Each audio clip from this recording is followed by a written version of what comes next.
I think they'll address it in the draft with one of their picks. I do. I'm with you. Do it later. Yes. Even if you do it with 39 or 41, okay. Can't wait for that. It's not going to be good. Yeah. Did you guys see some football stuff here? Down at Texas Pro Day today was Ryan Poles and Eric Bieniemy, the new Bears running backs coach. So Jaydon Blue is the top draft prospect for the Longhorns out of the backfield there, and he ran a 4.25 today in the 40. 4.25.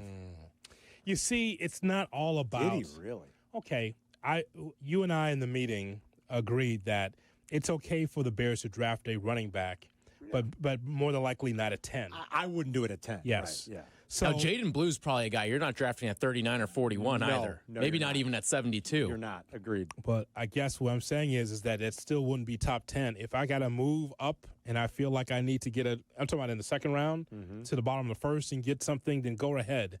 I think that when I look at this depth chart, Tyler, like as much as we're focused on the defensive line, I've been on it since the season end. I mean, I've been on Poles' ass for a long time about trying to get this team better from a offense and defensive line standpoint. But I think that Ben Johnson looks at the running back position and goes, might be a little thin there. Well, and the roster now? Yes. Yeah. Because we don't know what Roschon Johnson is. No, I think they'll address it in the draft with one of their picks. I do. I'm with you. Do it later. Yes. Even if you do it with 39 or 41, okay. Like if you think, I like Travion Henderson a lot. And I think it kind of fits, if I had to guess, I'm not in the mind of Ben Johnson, but just kind of knowing what they built up there and the player they drafted to complement David Montgomery after they signed Montgomery in free agency, that seems to me to be kind of what Travion Henderson might be. Like, he's not the battering ram, like yards after contact guy that David Montgomery or a lot of guys are, but he's got the breakaway speed. He can catch the ball out of the backfield. He's got incredibly nimble, quick feet and great burst.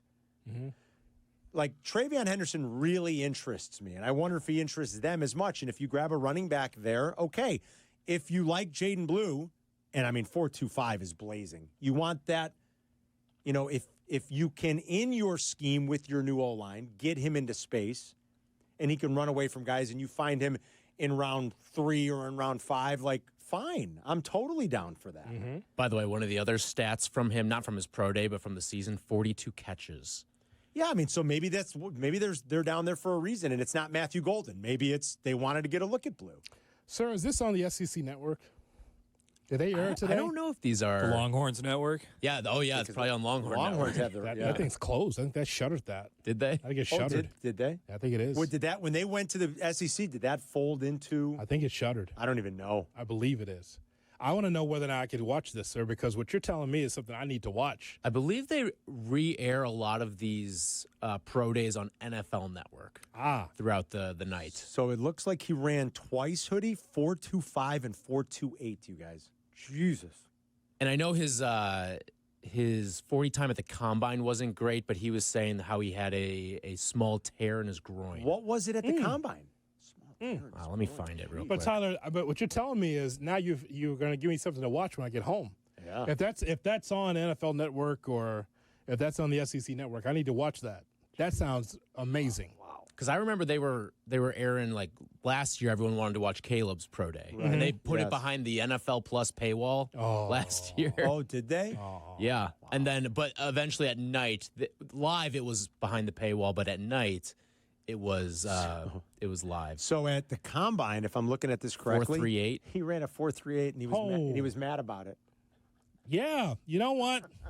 You're a fast guy. You feel like you can do better. I mean, come on. I get it. I mean, he shaved 0.1. A sub 4.4, and you're like, I had a torn groin. I wasn't going as fast as I could. God, still better than Roschon Johnson. Even with the torn groin. Oh, my Lord. Better than Travis Homer. All right, so it's interesting that there was a contingent of Bears personnel down there for Especially Bieniemy being down having there. Bieniemy down there. Yeah. Thank you for saying that, by the way, because when we take a look at the new coaches for the Bears staff, it's like, yeah, that's right. Bieniemy's on the team. Yeah. I almost forgot about that. I'm glad you get that's a refresher. Randall L., Bieniemy. So there's a couple guys like when we get closer to like training camp, it's going to be that refresher. Bieniemy's one of them, and also Al Harris on the defensive side, 100%, and how he kind of was very turnover like prone to help those defensive backs just pick off. Think about it. Antoine Randall, JT Barrett, right? I mean, JT Barrett, Think about that staff. I mean, Al Harris, think about it, man. He could have been an 85 Bear, and it decides he wants to hold out. But it's good to Al Harris. Well, it's good to him to get back into the fold, of things. But I mean, he could have been 85 Bear, but he held out. He held out. He shouldn't have. Yeah. It will be there's a guy, Bear Packer rivalry, knows all about it. He'll be a good guy to talk to. It is a good staff that they put together. That's a very good A-list question, though, because when I see DeAndre Swift, Tyler, and then Roschon Johnson, I can't get into Ben Johnson's mind, but I think he looks at that and says, Swift, I had you at the Lions, and you were fine, but I like to get a little faster and younger in that spot, especially with a veteran offensive line. They replaced him for a reason. So that's what I'm very interested in that. I would think that running back is a position they will grab and address in the draft. I just don't think it should be 10. I wonder if they wipe it all clean, though. That's the question. Well, they re-signed Homer, so, Well, that's a special teamer. But, Ian Wheeler's still on the team, though. I really wonder, is Roschon going to be the one that gets squeezed out? I think Roschon could get squeezed out. I think it's very interesting because that's the only thing that I have a question about now on this offense of, who runs the football. At $8 million, it seems like it'd be tough to squeeze DeAndre Swift out, don't you guys think? At $8 million Probably, yeah. So, you just brought back Homer, and you value his special teams, like Hoodie said. Ian Wheeler was a fun camp story last year till he got hurt, actually. Yes. So, one to track. Swift feels like he'd be tough to squeeze out. And even though Roquan was only drafted by Ryan Poles a couple years ago, that's the guy who you might feel the squeeze a little bit. I'll tell you what, too, boys, on the D-line, again, a guy that just 2 years ago, same draft class, but he's going to feel the squeeze, especially if Mason Graham falls to the Bears when they draft him. Zach Pickens, right? Zach Pickens is going to feel the squeeze, guys. He is. Just some of these Eberflus guys are not going to make it. That's just the way it is.